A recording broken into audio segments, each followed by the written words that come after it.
Assalomu alaykum. Bu yerda nima qilyapman deb o'ylayotgan bo'lishingiz mumkin. Bilaman, hozir sizda pul bilan muammolar bor. Hozir masalan o'zingizning ishingizda 10 soatlab ishlayotgandirsiz. Topayotgan daromadingiz, ko'p ishlayotganingiz sizni qoniqtirmayotgan bo'lishi mumkin. Shuning uchun asosiy ishingizdan tashqari qo'shimcha daromad qilish manbalarini ham qidirib ko'rgandirsiz, balkim o'xshamagandir. Oilangizda, yaqinlaringizda orzularni amalga oshirishni o'ylab pulsizlikdan siqilayotgan bo'lishingiz ham mumkin. Men sizlarga bitta narsani aniq aytishim mumkinki, insonning hayotini bittagina qaror butkul o'zgartirib yuborishi mumkin. Meni hayotimda ham xuddi shunaqa narsa bo'lgan. Meni bitta yaqin o'rtog'im YouTube'dan pul ishlash mumkinligi haqida menga ma'lumot bergandan keyin men YouTube'dan pul ishlashga qiziqib, mana shu sohaga kirib ketganman va bitta hayotimdagi qaror butkul hayotimni o'zgartirib yubordi. 2017-yil hayotimda keskin o'zgarish bo'ldi. Ungacha esa men Qashqadaryo viloyati Chekkabarnishon tumanida kunlik ishlarga chiqib, 30 ming so'm uchun ertadan kechgacha dalada qora mehnatda o'sgan bo'laman. Chekka dalada ishlab, bu hayotda o'z o'rnini izlab yurgan bir oddiygina yigit edim. Men boy oilada tug'ilmaganman.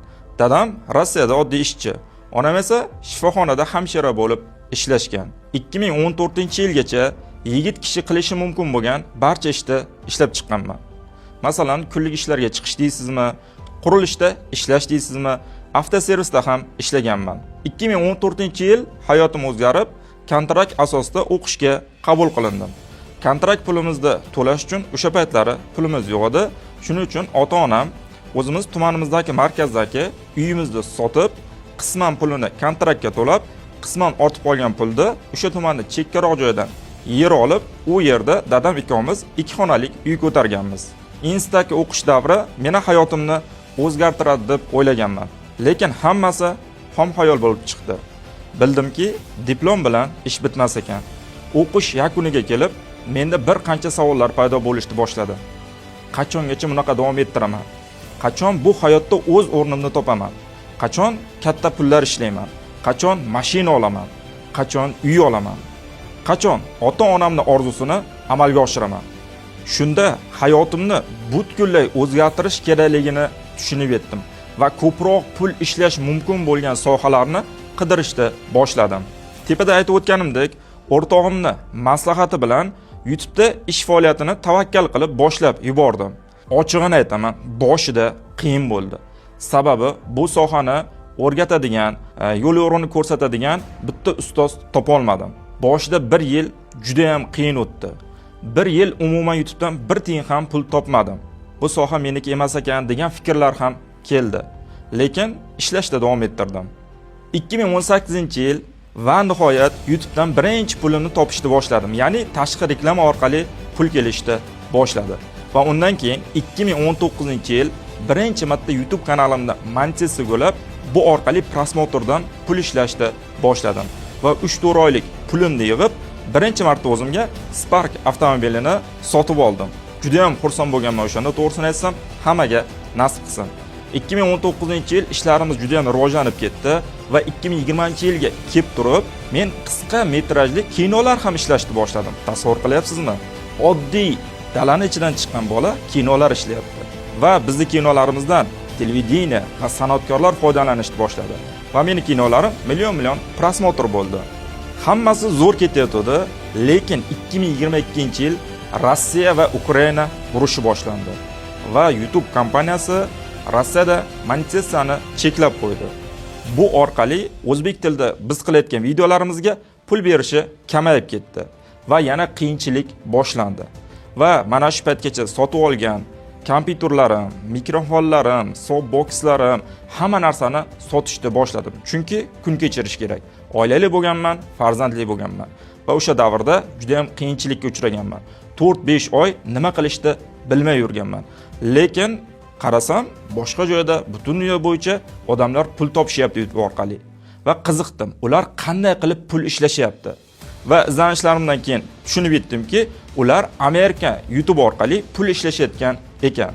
Amerika YouTube o'zi nimaligiga qiziqib, bu bo'yicha izlanishlar olib bordim va 3-4 oyda Amerika YouTube'ini o'zim uchun kashf qildim va Amerika YouTube bozori uchun videolar qilishni boshlab, birinchi kanalimda tajribam borligi uchun 3-4 oy ichida Monetizza xizmatiga ulab, birinchi Amerika YouTube'dan pul ishlashni boshlab yubordim. Hozirda 20 taga yaqin Amerika YouTube kanallari ishlatib kelaman va oxirgi 2 yil ichida Amerika YouTube orqali $100,000 yaqin daromad qilib topdim va hozir ham yaxshi daromad qilib kelaman. 2025-yil eng katta orzularim bordi, shularga erishishni boshladim. Masalan, Toshkent shahridan 3 xonali kvartira sotib oldim va Li9 Ultra mashinasini ham sotib oldim. Har bir farzand orzusi bo'ladi. Ota-onasini umraga, hajga jo'natish. Men ham shunaqangi orzuyim bo'lgan. 2017-yil boshlagan paytim, Xudo xolasa, ota-onamni umraga, hajga jo'nataman degan edim. Va shu orzularimdan biri ota-onamni umra safariga yuborish nasib qildi. 2025-yil juda ham muvaffaqiyatlarga boy yil bo'ldi. Nafaqat o'zim daromad qilishni boshladim. Men boshqalarga ham Amerikan YouTube'dan daromad qilishni o'rgatadigan kursimni ham yo'lga qo'ydim. Va mana shu kursimda o'qib chiqqan ba'zi bir shogirdlarimiz, masalan, Humoydin shogirdimiz 8 oyda ichida $45,000 pul ishlab topdi va ota-onasiga Cobalt mashinasini sovg'a qildi. Buni ko'rib men juda ham xursand bo'ldim. Buni hozir sizlarga aytib tasvirlab bera olmayman. Juda ham xursand bo'lganman o'sha payt. Bundan tashqari yuzlab shogirdlarimiz mana shu o'quv dasturlarimizda o'qib, hayotini o'zgartirib, Amerika YouTube'dan daromad topib, uylariga pul olib kirishmoqda. Bu meni juda ham xursand qilyapti. Chunki meni oliy maqsadim bor edi. Nafaqat o'zim Amerika YouTube'dan pul ishlashim kerak, boshqa o'zbek xalqini ham mana shu Amerika YouTube'dan pul ishlashga sababchi bo'lmoqchiman. Chunki bu bizga qiyomatgacha zanjir sifatida savobi kelib turadi. Bundan tashqari bizning yuzlab shogirdlarimiz Amerika YouTube'dan hozirda daromad qilib kelishmoqda va hayotlarini o'zgartirishda orzulariga yetishdi.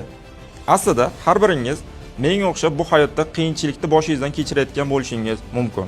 Bu videoni ko'rayotganingiz bejizga emas, siz ham hayotingizni o'zgartirish uchun harakat qilyapsiz. Buning uchun alohida rahmat. O'ylaymanki, meni hayotimni o'zgartirib yuborgan YouTube sizda ham hayotingizni o'zgartirib yuboradi. Balki bu yo'lda birga bosib o'tishimiz mumkin. Chunki YouTube bu shunchaki video ko'rib vaqt o'tkazadigan joy emas. YouTube bu video qo'yib, bu orqali pul ishlab, moliyaviy erkinlikka chiqish va orzudagi hayotga yetishish imkoniyati. Bitta narsani tushunib olishingizni so'rayman. Bu hayotda katta natijalarga erishmoqchimisiz? Mas'uliyatni o'z bo'yningizga olishdan boshlang. Sababi bu hayotda sizning mas'uliyatingizni o'zingizdan boshqa hech kim olmaydi. Na ota-onangiz, na boshqa birov. Naborot, siz ota-onangizni yaxshi hayot kechirish uchun, farzandlarni yaxshi joyda o'qitish uchun mas'uliyatni bo'yinga olib harakat qilishingiz kerak. Mas'uliyatni bo'yningizga olmas ekansiz, hayotingiz hech qachon o'zgarmaydi. Mas'uliyatni bo'yinga olish bu birinchi o'rinda to'g'ri qaror qabul qilishdan boshlanadi. Bu yo'l men uchun oson bo'lmagandek, siz uchun ham oson bo'lmaydi. Muhimi bitta ishda astoydil mehnat qilish kerak. Astoydil mehnat qilmaydigan bo'lsangiz, natijasi bo'lmaydi. Butun dunyo sizga qarshi bo'lsa ham, siz o'zingizga doimo ishoning. Boshqalarning fikriga umuman e'tibor bermang, natijaga chiqmaguncha to'xtamasdan harakat qiling. O'zingizga bir bor imkoniyat bering. Yaxshi yashamoqchimisiz? Orzularingizni amalga oshirmoqchimisiz? Uy olmoqchidirsiz, mashina olmoqchidirsiz, ota-onalaringizning orzularini amalga oshirmoqchidirsiz. Farzandlaringiz bo'lsa, farzandlarni yaxshi joyda o'qitmoqchidirsiz. O'zingizga chiroyli hayotda yashash imkoniyatini bering. Buning uchun esa YouTube'dan daromad qilish eshigini birgalikda ochamiz.